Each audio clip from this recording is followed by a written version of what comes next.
So why do I call this an accessory to your blood meter? This is why.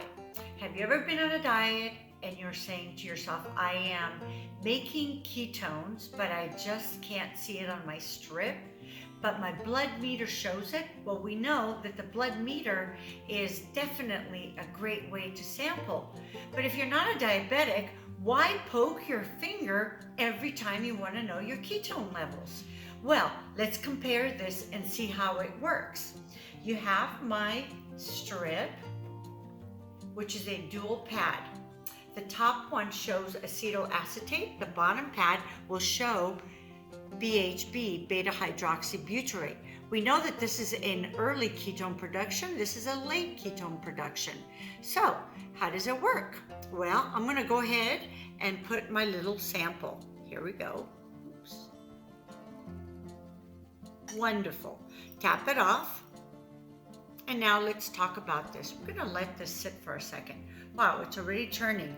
Remember, 50 seconds for the first. Oh, yes, let's start our timer. Boom. Okay, let me talk to you about this. The reason why we have two pads is because we have two different ketone productions. You see the first curve, that's the acetoacetate. The second curve shows the beta-hydroxybutyrate.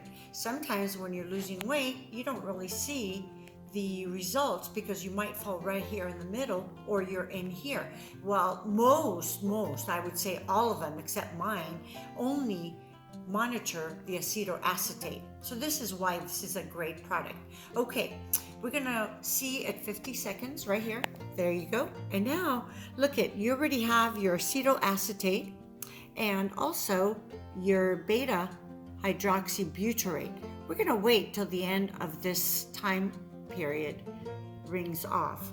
But you already can see that this person is probably most likely right in here where the two overlap.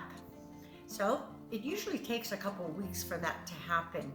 I'm very happy with these results. Let's say, for instance, you don't even know that your strips are working or not. You can take my test solution, put a little drop right on the top here, boom, and look at that, it's turning right away. Now you know for sure that my strips are working. Great. Next, what we're gonna do in 5 seconds, we're gonna stop that because you already see that we have results. And here we go, stop. That's wonderful. Okay, now we're going to compare how the urine sample, right here, how the urine sample compares to the blood sample. Perfect. We're going to put that back on here. Like I said, if you don't need to poke your finger, why poke it? But we know that you can use this as an accessory, less pokes, less pain, and less cost. Let's see how this blood meter works with a blood sample. I'm going to use a patient that we took their urine. Now we're going to take their blood. We're going to compare. So now we're going to call the patient over that we got the urine sample from to test his blood sample. We're going to wipe the finger off, make sure it's nice and clean so you don't get an infection. Then take your strip for the meter and put it in. Okay, great, and you know that it's in. Take your lancet and poke the finger, 1, 2, 3, sorry, and there we go. And now you're gonna take the sample and you're gonna put it right on the little strip.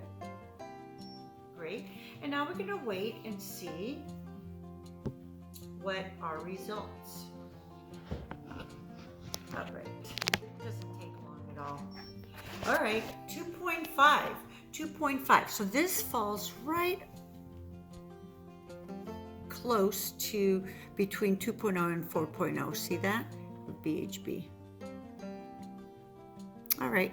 So what we're looking at is that the blood meter and the urine BHB are pretty comparable, even though we know that the urine is the spillage of ketones not used by the body. All right, this is obviously more accurate, but my BHB ketone strips are accurate as well and less poking. So it's the best of all worlds. Use it as an accessory. Thanks for watching.